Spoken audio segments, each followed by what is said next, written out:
Welcome back. Oh goddamn. We're here today. All you can feast because it has been a wonderful meal. A wonderful meal. I'm not gonna lie. This is the only way we know This to is be an absolute dickhead. That is in our blood. Guys, we fucking crazy, yeah? Give us this damn player now. We fuck your shit up, yeah? Yo, Liverpool. Yo, Klopp. Give us this player now, motherfucker.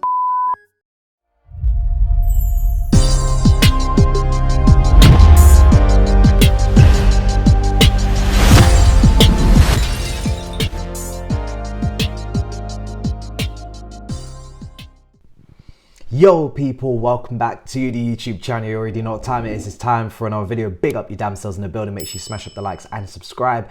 Lavia is going to be a Chelsea player. £58 million deal done. 5 million add-ons from the 53 initial, and of course Fabrizio's Here We Go and Orstein's Dagger at the ready. I didn't even get a dopamine. I'm not even gonna lie to you. I'm not gonna lie. I am numb to the Here We Goes. I'm not trying to be spoiled, but you know, when you've just seen so many signings in such a short space of time, it's very difficult to be getting an adrenaline rush, and especially for a saga that we've been covering extensively and we knew it was going to happen really a few days ago. So just happy and delighted to have the player with us. And of course, when we talk about the midfield three now, that is it complete, and we have completely rejuvenated and replenished our midfield that we used to have, of course, of Kante, Jorginho and Kovacic, and you can even include Mason Mount in there as well as a midfielder. We've replaced that with the likes of Lavia, Caicedo, Enzo Fernandez, Andre Santos if you want to go to the depth, with Leslie Okachoku, and of course Carney as well. So there's just so many midfielders coming in over the last year, and we've completely flipped the whole team. It's very Real Madrid-esque. It's the Premier League version of Real Madrid in terms of their older midfielders, and they're on their way to flipping those as well. And they have really, they just haven't, you know, actually done the full transition with Modric and Kroos still about. But it gets me thinking, what could Chelsea look like next season and this season? What do we expect? I'm expecting this team to have so much possession. I want to talk about it because against Liverpool, there was an incredible statistic after the game, and I'm going to read it as follows. Chelsea had 65.4% possession against Liverpool, right?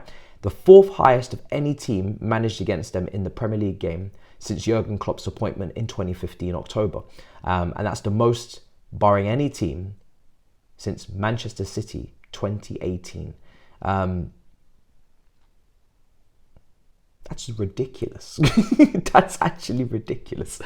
That means, for me, it's not a fluke. I'll say that here. And I say that because I've gone through potentially our strongest team, and I'm just seeing a bunch of pass masters. I'm looking at players that are very press resistant as well, players that don't give the ball away, players that are very good in tight spaces. You look at Reece James on that right-hand side. Anytime he's pressed, he rolls somebody, basically rolls around him and says, listen, he shrugs a shoulder and says, you're not touching me, I'm just going to just spin you. You take a look at Silva, you take a look at Levi Colwill, line-breaking passes. Desassi as well looks to have brilliant passing metrics as we've gone through, and he showed in the second half as well. He's got a pass on him. And then you go to the midfield with Lavia, who's a very good ball carrier, again very press resistant. Caicedo, extremely press resistant, good passer.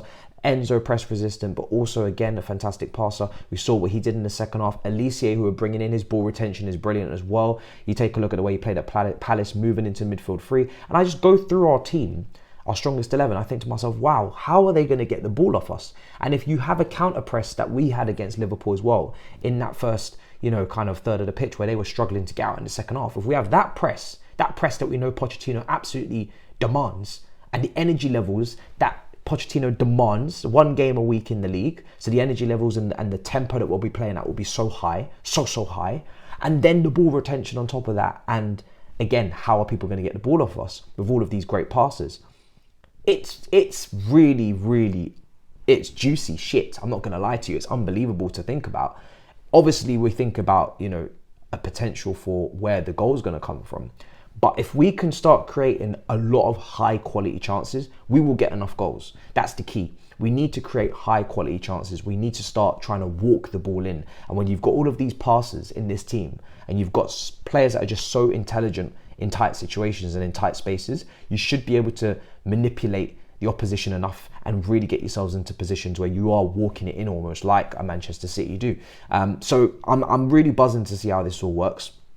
In terms of Lavia, and obviously his signing now and coming into this team, it just provides us such balance in terms of now we know that not only can we obviously look to Caicedo for defensive reassurance, but we also have Lavia to help him out, because one thing we did absolutely awfully with Kante is we absolutely drained him, and we squeezed that sponge until it had no water left in it. He ran for 2 players, he ran for 3 players, and he covered every blade of grass, and that's where those mileage clocked up. Suddenly so susceptible to injuries, his body broke down, and that now for me won't happen with Caicedo, because you've got an Andre Santos, you've got a Lavia, players that have the defensive diligence to actually help and have the capacity to actually give some aid to the player in Caicedo, who will be the main piece of the defensive midfield position, but he's got adequate help, and that for me is critical, because you don't want him to burn out. He's only young and we want to get longevity out of him,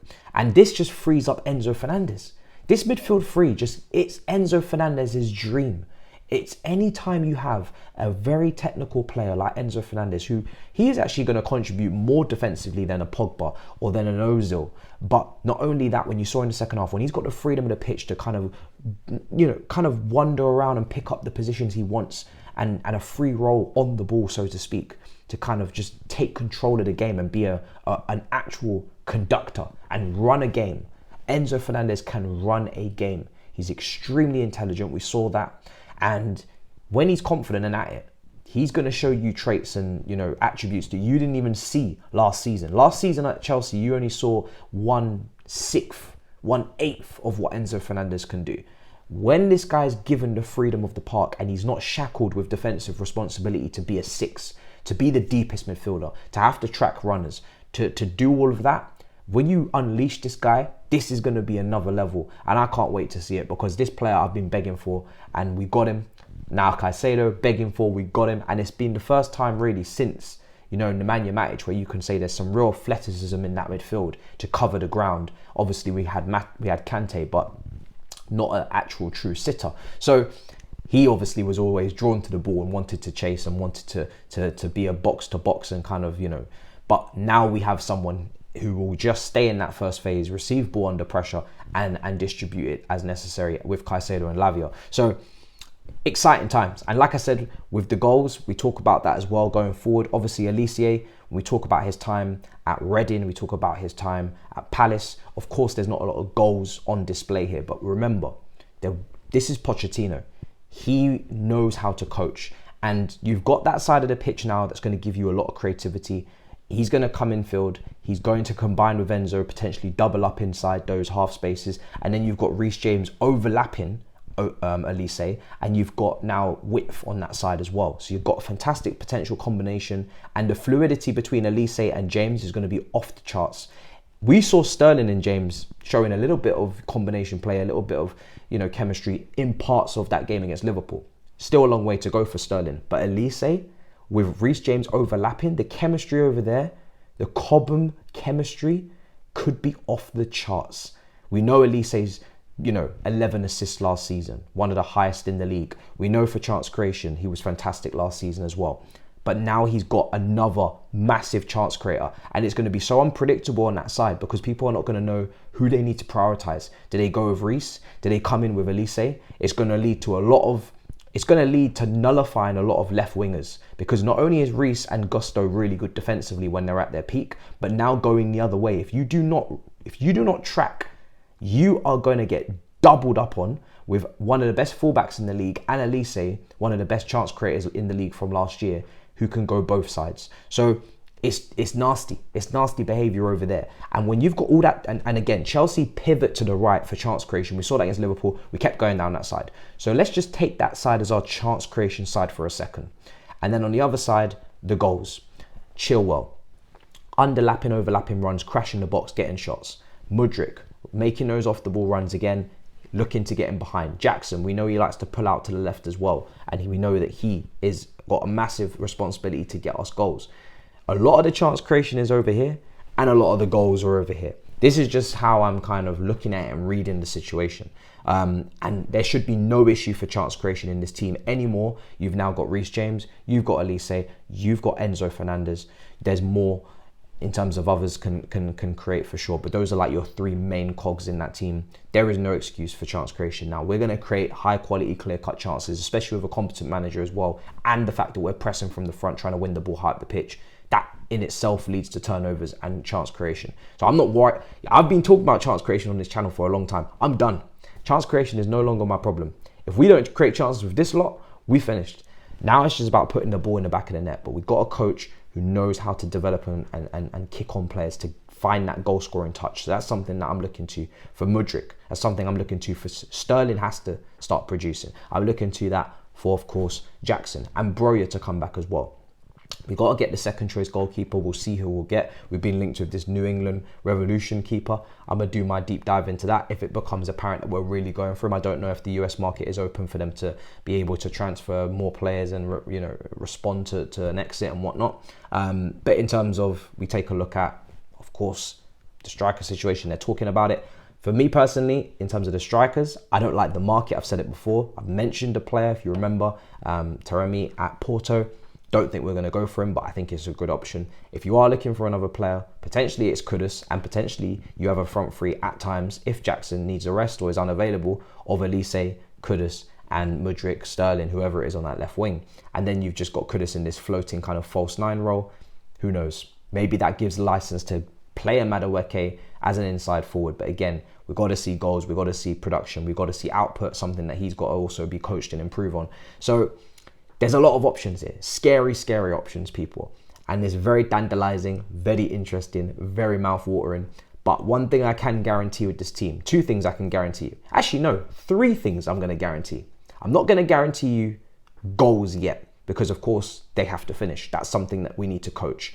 I'm going to guarantee you though, you're going to watch some great football and you're going to see a lot of chance creation, high quality chances. You're going to see a team that keep the ball extremely well, that can play risky passes now because they have that protection defensively in midfield to not be exposed and to deal with those transitions and to win the ball back. But you're going to see a team that can keep the ball incredibly well, especially if you start bringing in, who knows, maybe Lewis Hall won't go to Palace. They're trying to investigate us. They're saying that Premier League need to look into us tapping up Olise. Doesn't sound like they want Lewis Hall on loan to me if they're going to be snitching. I don't even think we've done anything wrong because everybody's trying to agree personal terms before they get a player anyway. So what does tapping up even mean? But hey, what can you do?